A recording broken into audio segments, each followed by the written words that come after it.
거울을 자세히 보면 피부가 엉망이라는 사실을 깨닫게 돼요. 그래서 거울을 남자들이 잘 안 보잖아요. 멀리서 보지. 근데 가까이 보면은 참, 네, 그래요. 하여튼 답이 없어요. 답이 늙어가고 있는 겁니다. 그런데 이 한 달 동안 여러분 건강하고 행복하게 천국처럼 사시기를 소망합니다. 그 사진도 예쁩니다. 사진. 이 산이 어떤 산인 줄 아세요? 북한산 맞습니다. 북한산입니다. 그리고 청보리밭입니다. 여기가 요 입구에 있는 길가에 있는 청보리밭입니다. 우리 어르신 섬김의 날 가셔서 어떤 권사님이 찍으셨는데 너무 예뻐서 6월 한 달간 주보에 올리도록 했습니다. 오늘은 새로운 생명을 얻은 우리가 새로운 그 생명의 길 가운데 사는 그 은혜에 대해서 함께 말씀을 나누고자 합니다.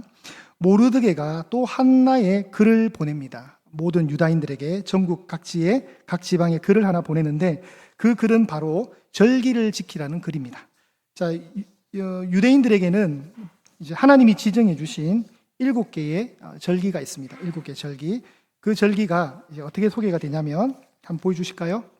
우리 지난번에 8개 과목 성경 아카데미 할 때 5제사 7절기 레위기를 통해서 우리가 공부했을 때 이 자료가 홈페이지 게시판에 올라와 있습니다. 여기 보면 7개 중에 첫 번째가 뭐죠, 여러분?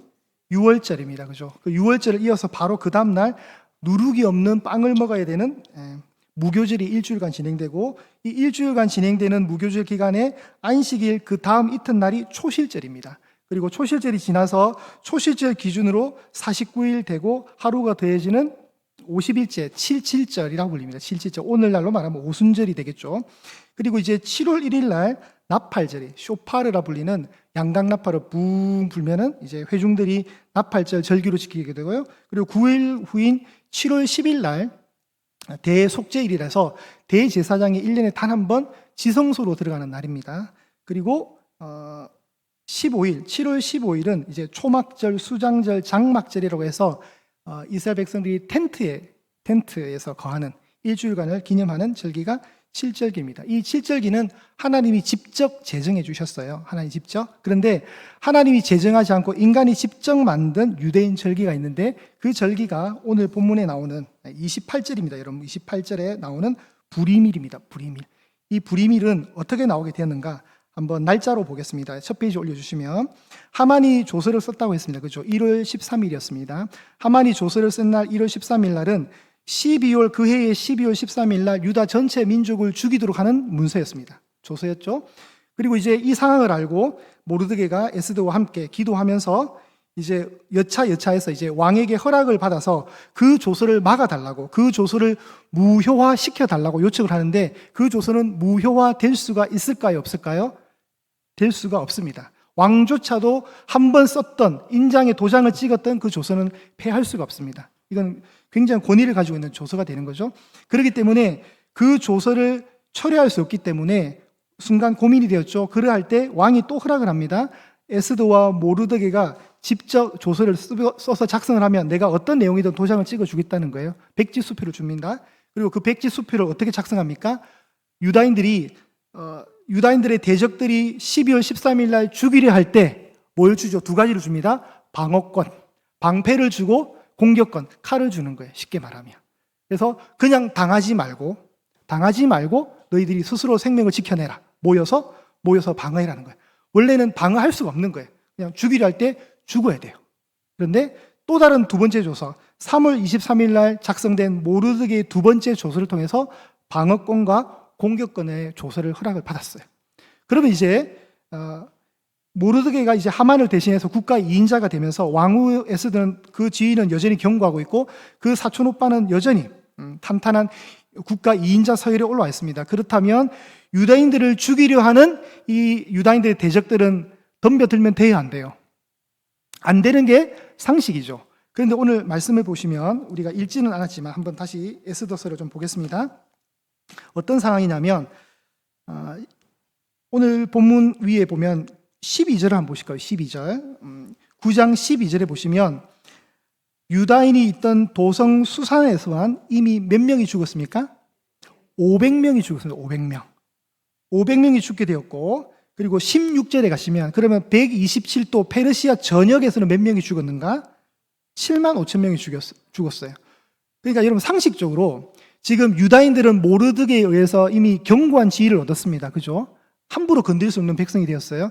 그런데 그럼에도 불구하고 유다인들을 죽이려 한다는 것은 이 사람들 참 어리석은 사람들이에요. 근데 반면에 돌려서 생각해 보면 그만큼 수도 수산에서도 500명이 죽고 전국에서 7만 5천 명이 죽을 정도면 유다인들을 굉장히 싫어하는 반유대인 정서가 전국에 퍼져 있음을 우리가 생각할 수 있다 그랬죠. 얼마나 싫었으면. 그죠?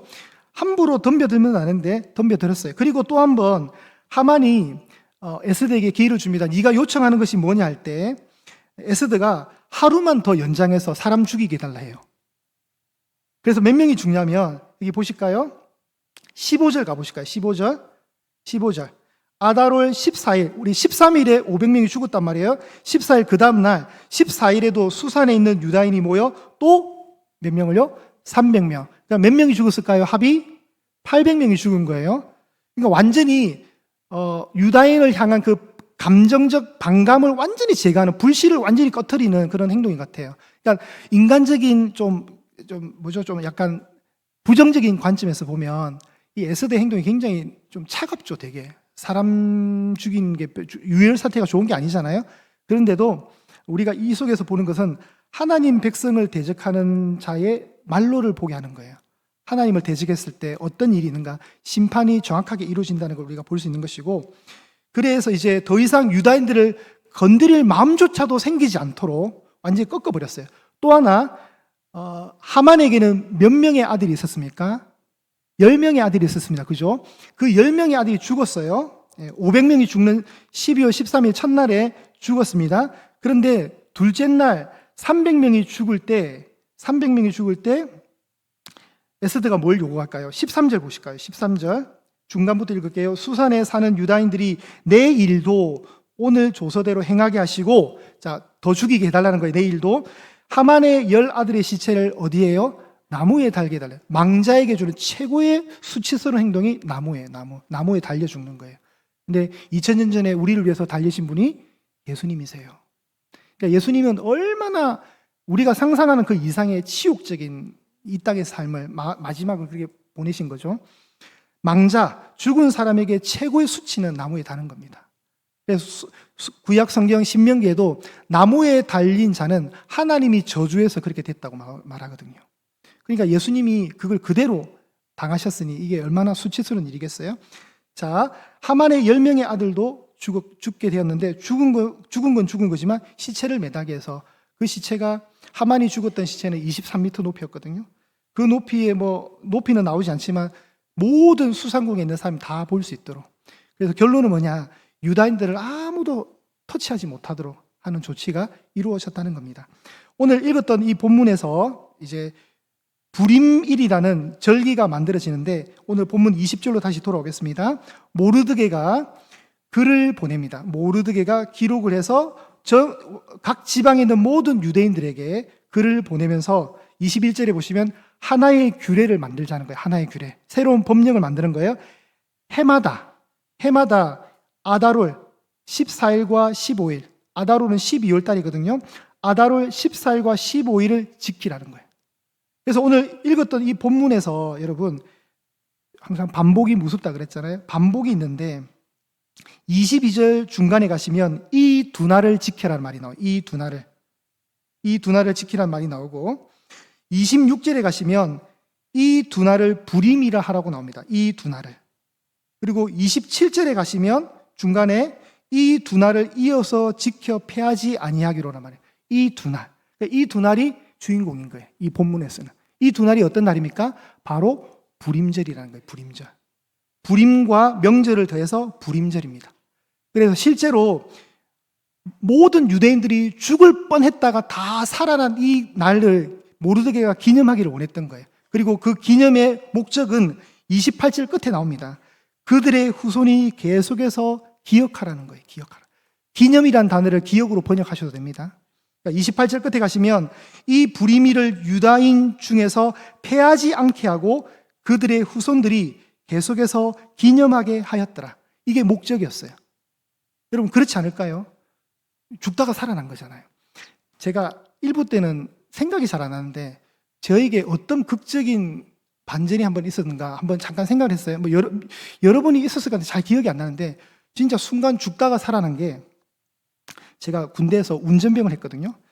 여러분 흔히 이제 이게 군인 트럭들 지나다니면 잘 보시면 아 저거 우리 담임 목사님이 운전했던 차구나 생각하시면 돼요. 근데 그 차량에다가 뒤에 트레일러를 다는 게 있어요. 거기에다가 뭐 전기 발전기도 달 수 있고 물차도 달 수 있고 여러 가지 달 수 있는데 제가 한날 저희 부대에 이렇게 돌면서 운전을 하면서 그 트레일러를 이렇게 원래 본 트럭과 트레일러가 이렇게 고리가 연결되어 있는데 그 고리에 핀을 뽑다가 제가 죽을 뻔한 적이 있어요. 그 핀을 뽑는데 이게 무게에 의해서 트레일러가 휙 올라오는 거예요. 이게 뒤에 있던 휙 올라오면서 어디까지 왔냐면 여기까지 왔어요. 여기까지. 만약에 이게 조금만 더 물론 제가 키가 컸다면 괜찮았을 거예요. 근데 키가 좀 겸손하잖아요, 제가.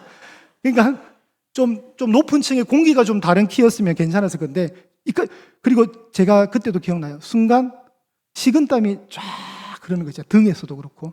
이게 만약에 쳤으면 이게 팍 올라서 그 반발력에 쳤으면 진짜 턱이 나가고 아마 저는 죽었을 것 같아요, 진짜. 별로 감동이 없으신데 살아 있습니다, 여러분. 정말 섬찟한 경험이죠. 경험 안 하고 싶은데 그게 아까 1부 때는 제가 기억이 안 나는데 2부 때 잠깐 앉아 있는데 이게 기억이 나더라고요. 내가 죽을 뻔했구나. 그리고 그때는 제가 그때 오후 한 4시 이후로 그 영내에 제가 혼자 창고에 갔다가 이뤄지는 제가 만약에 안 돌아오면 아무도 저를 못 찾았을 거예요, 진짜. 그러니까 이게 굉장히 심각한 문제가 될 뻔했는데 제가 그냥 여기까지 온 거예요, 여기까지. 그래서 살았어요. 그러고 나면 이제 제가 어떤 마음이 들까요? 한번 죽었다고 살아난 마음이 생기면 세상이 어떻게 보일까요? 아름답게도 보이지만 다시 얻은 생명이니까 감사하게 살겠죠. 내가 죽을 수도 있는데 이렇게 다시 숨을 쉰다는 건 참 감사하고 한 번 더 생명이 허락되었구나. 이런 은혜가 있는 거죠. 그러면 이런 은혜들은 기억을 하는 게 좋아요? 빨리 지우는 게 좋아요? 기억을 해야 되죠. 기억을 해야 되죠.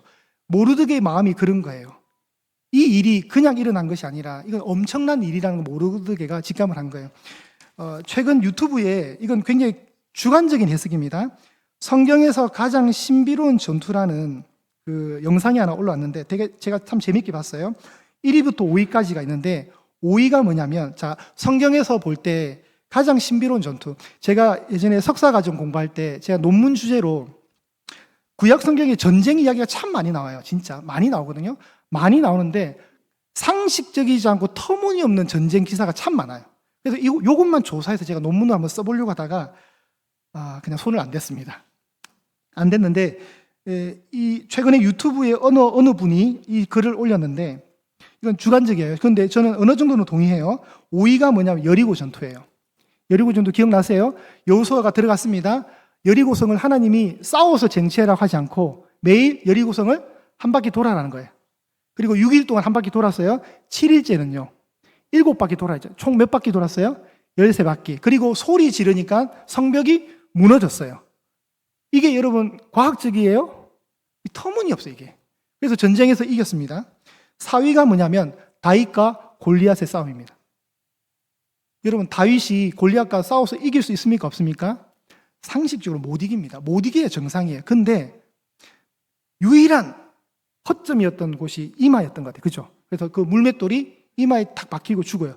근데 저는 3m 되는 덩치에 그 골리앗 장수라면 돌멩이 하나 틱 맞은 걸로는 안 죽을 것 같아요. 그러지 않아요, 여러분? 물론 이게 죽을 수는 있지만 하여튼 저는 그냥 팅 하고 끝날 것 같은데 그냥 그대로 꽂혀서 이게 탁 죽었어요, 골리앗이. 그래서 블레셋을 이긴 전쟁. 3위가 기드온과 300용사예요.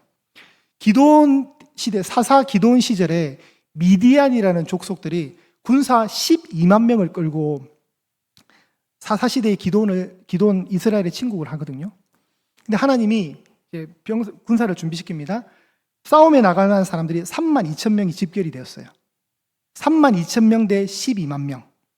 근데 이 3만 2천 명을 두고 하나님이 많어 좀 돌려보내 해서 전쟁에 나가기 싫은 사람 집에 돌아가세요 하니까 2만 2천 명이 돌아가게 됐어요. 몇 명이 남았어요? 다시 3만 2천 명 중에 2만 2천 명이 집으로 가버렸어요. 10,000명이 남았습니다. 그러니까 하나님이 그래 10,000명 됐다가 아니라 10,000명 너무 많아. 좀 줄여. 이래서 줄여서 몇 명이 남게 됐냐면 300명만 남게 되었어요. 자, 기드온과 300명의 용사가 딱 싸움을 준비하고 있어요. 근데 저쪽은 몇 명이라고요? 12만 명. 이게 싸움이 돼요? 안 된다고 해주세요. 싸움이 돼요, 여러분? 안 되죠. 그런데 싸움에서 이겨요. 그래서 저는 이런 내용 보면은 거짓말 같다는 거예요. 근데 중요한 건 하나님이 계시니까 상관이 없어요. 하나님이 우리 편이니까 이긴 거예요.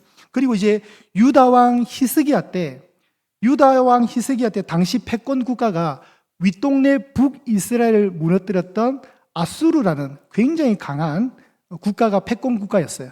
유다를 호시탐탐 노리면서 쳐들어왔는데 그때 군사가 18만 5천 명을 끌고 왔어요.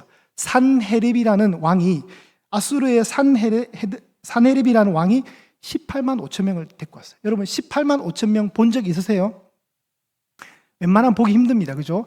18만 5천 명을 왔는데 히스기야가 기도하면서 하나님이 어떻게 이 전쟁을 물리치셨냐면 그 다음 날 18만 5천 명이 죽어 있는 상태로 발견이 되었어요. 여러분 이게 누가 죽였어요 그러면? 이스라엘 백성이 전투해가 죽인 게 아니에요. 자기네들이 그냥 죽었어요. 이게 말이 안 돼요, 말이. 그리고 이제 이분이 뽑았던 1위가 뭐냐? 여러분 1위가 어디일까? 1위가 있어요, 1위가. 1위가 어디입니까?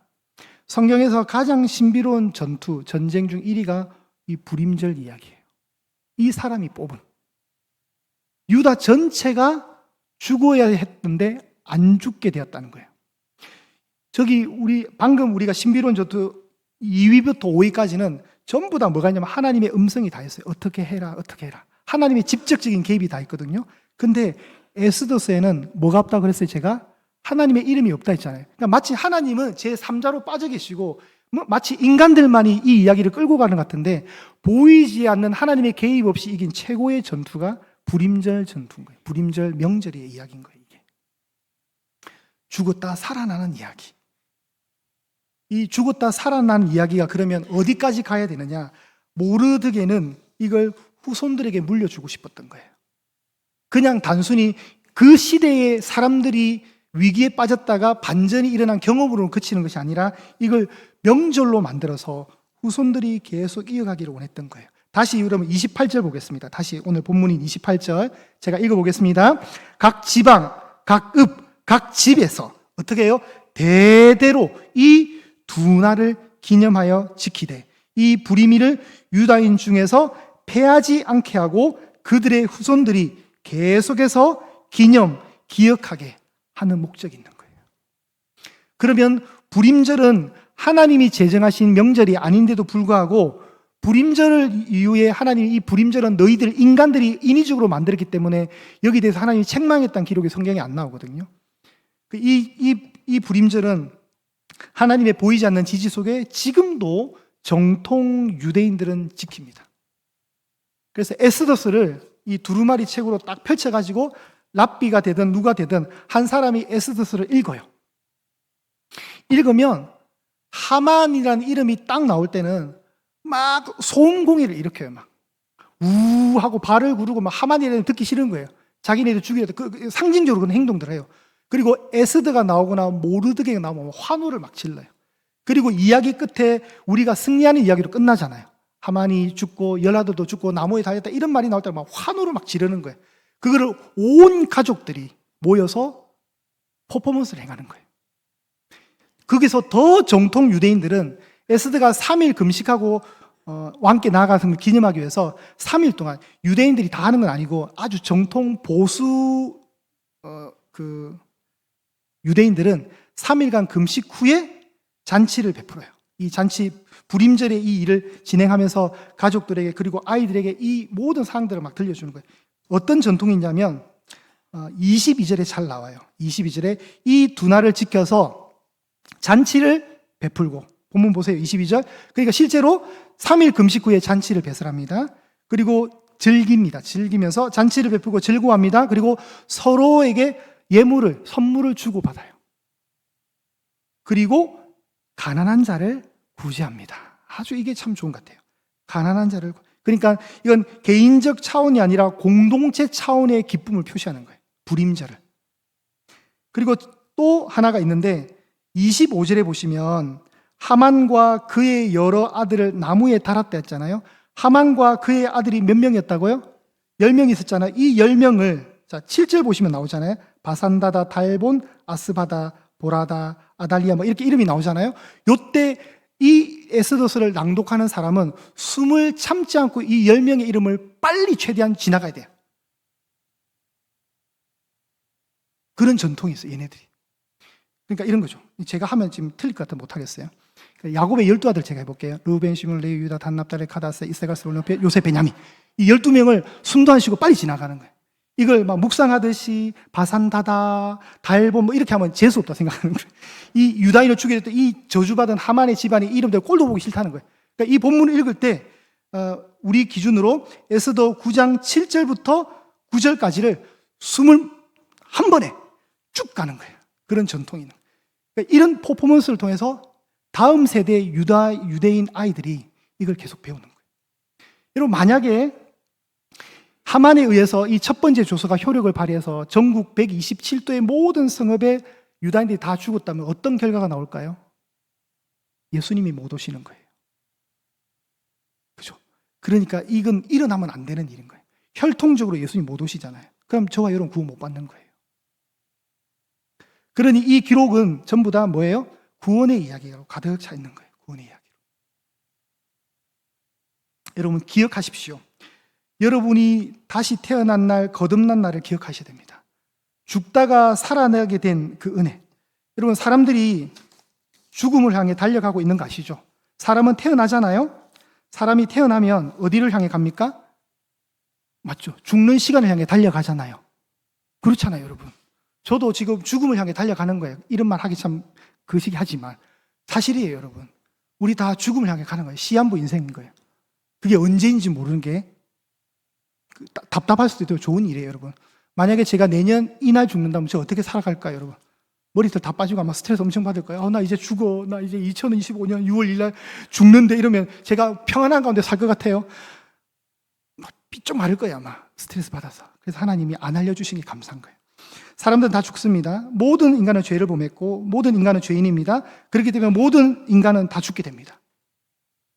그런데 사람들이 죽음을 두려워해요. 사람이 죽는 순간에 죽음을 평안하게 맞이하지 않습니다, 여러분. 모든 사람은 죽음 앞에 벌벌 떨어요. 죽음이 싫어요. 왜 그래요? 그 죽음이 그냥 죽음이 아니라 영원한 죽음으로 이어진다는 사실을 알기 때문에 무서워하는 거예요. 나 죽어, 나 이제 다시 태어날 거야. 그런 생각 없어요, 여러분. 마지막 때는 심판이 보여지니까 아마 지옥불이 보일 거예요, 아마. 그걸 누가 가고 싶어 하겠어요? 그런데 유독 이 세상에 독특한 인종이 하나 있어요, 인종이. 죽음을 맞이하는 애도 의연하게 기쁨으로 맞이하고 찬송 불러달라고 의연하게 맞이하는 독특한 인종이 하나 있는데 그게 바로 기독인종이라는 인종이에요. 저는 인종을 많이 맞이했거든요, 목사로서. 많이 알아요, 정말. 그래서 그 삶의 죽음의 끝자락이 얼마나 고귀하다는 걸 알아요.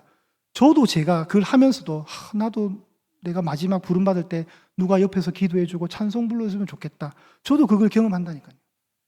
너무 부러워요. 마지막에 그렇게 부름받는 모습이 너무 아름다워요. 그분의 얼굴 표정과 마지막 모습 속에 스트레스를 받아서 막 부들부들 떠는 거 없어요. 정말 평안하게 이제 주님이 나를 본향으로 이끄시니 저 갑니다. 조금 뒤에 만나요, 하나님. 막 그러면서 막 하고 있는 거예요. 어떤 분은 저랑 같이 살겠던 여전도사님은 어머님이 마지막에 딱 한마디 남기셨대요. 멋있게 딸아 좀 이따 보자. 그리고 돌아가셨대요. 딸아 조금 이따 보자. 우린 다 죽음으로 가는 존재예요. 저도 여러분도 다 죽습니다. 첫 번째 조서에 들어가 있던 사람들이에요. 우리가 다 죽는 존재였어요. 그런데 예수 그리스도라는 하나님의 아들이 오셔서 죽음을 꺾어주셨어요.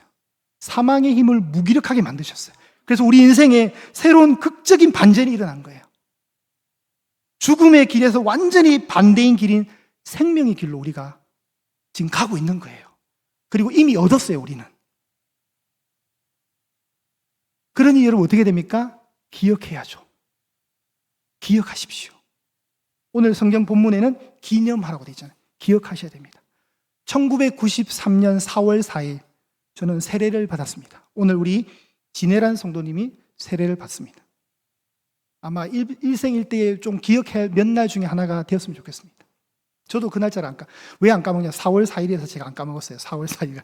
이건 까먹으면 안 될 것 같아서. 거듭난 예수님과 연합된 상징을 가진 이 세례. 오늘 입교도 또 유아 세례도 마찬가지입니다. 새롭게 주어진 생명에 대한 반응입니다. 새 생명 가운데서 우리가 살아가야 합니다. 여러분, 새 생명 가운데 바르게 살아가시기를 축복합니다. 바르게 살아가십시오. 기억하시고 기념하십시오. 여러분이 얻은 인생의 가장 큰 반전, 예수님을 만났다. 예수님을 믿게 되었고 하나님이 나를 찾아와 주셔서 자녀 삼아 주셨다는 이 사실이 그 어떤 것보다도 기억돼야 됩니다. 잊으시면 안 돼요. 이걸 우리가 잊다 보면 어떤 일이 벌어집니까? 자꾸 삶의 무게만 보이는 거예요. 나 왜 이래 힘들지? 나 왜 이래 힘들까? 여러분, 그러나 하나님이 우리를 지켜주신다, 하나님이 우리와 동행하신다는 말은 뭐 특별한 게 아니라 그냥 여러분이 제가 평소에 매 순간 매 초 그 매일의 일상에서의 시간들 속에 역사하는 거예요. 뭔가 화려한 게 아닌 거예요. 하나님은 그렇게 동행하고 계시는 거예요. 함께하고 계시는 거예요. 그리고 때로 우리 인생에서 어떤 극적인 상황들이 벌어지면 그게 우리에게 기억이 될 수 있지만 그냥 우리는 극적인 상황들로 사는 사람들이 아니잖아요. 그냥 평범하게 또 하루가 또 하루고 어제와 같은 오늘이고 오늘 같은 내일이 있을 것이고 그냥 평범해요. 그러나 그 여러분의 삶의 중심에 누가 계십니까? 하나님이 계시는 거예요. 그 하나님이 지금 유유하게 여러분 마치 지하에 흐르는 수맥처럼 여러분을 끌고 가고 계시는 거예요. 생명의 길로. 그러나 그 생명의 길로 가면 우리는 길을 잃어버리지 않습니다. 그 길이 맞기 때문에. 여러분 잘 저장하십시오. 그리고 미션이 주어져 있습니다. 그들의 후손들이 계속해서 기념하라 했잖아요. 우리도 이걸 계승해야 되는 거예요. 아이들에게 뭘 가르쳐야 됩니까? 예배를 가르쳐야죠. 우리 장로님 기도하셨듯이 기도해야죠. 기도를 가르쳐야죠. 여호와를 경외하는 법을 가르쳐야죠. 주일 성수해야 된다. 네가 믿음의 상속자다. 믿음의 반석 예수님 위에 서라. 이걸 계속해서 알려주는 거예요. 그래서 저는 온 세대 이음 예배가 필요하다고 생각을 합니다. 그걸 아이들과 같이 호흡하는 거거든요. 어른들이 알려주는 겁니다. 우리 말씀 하나 찾겠습니다. 시편 30편 11절입니다. 시편 30편 11절 올려주실까요? 있는데 네, 우리 합독할까요? 시편 30편 11절 시작. 주께서 나의 슬픔이 변하여 내게 춤이 되게 하시며 나의 베옷을 벗기고 기쁨으로 띠띠우셨나이다. 아멘. 여러분 이 구절과 비슷한 게 어디 있어요?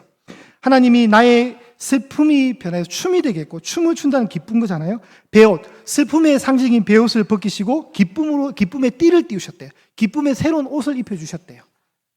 자, 이게 바로 어디 있습니까? 오늘 본문인 22절에 나옵니다.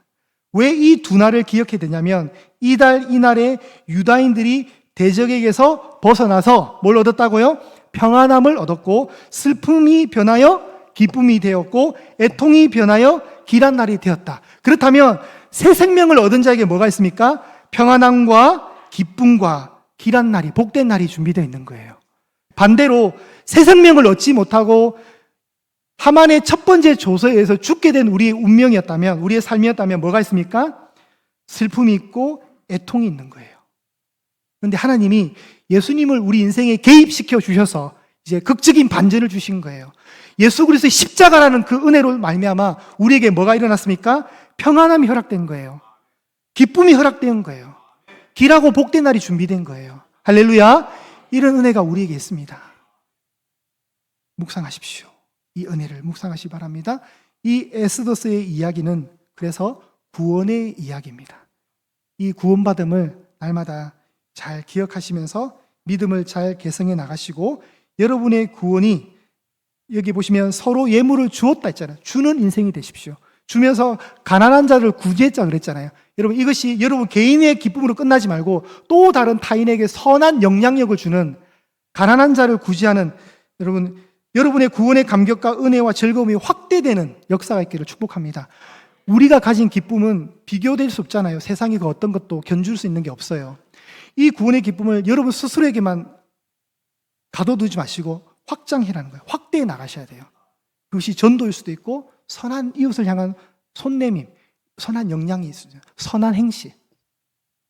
확대되셔야 됩니다. 이런 은혜가 우리 모든 양의 성도님들 가운데 있기를 축복합니다.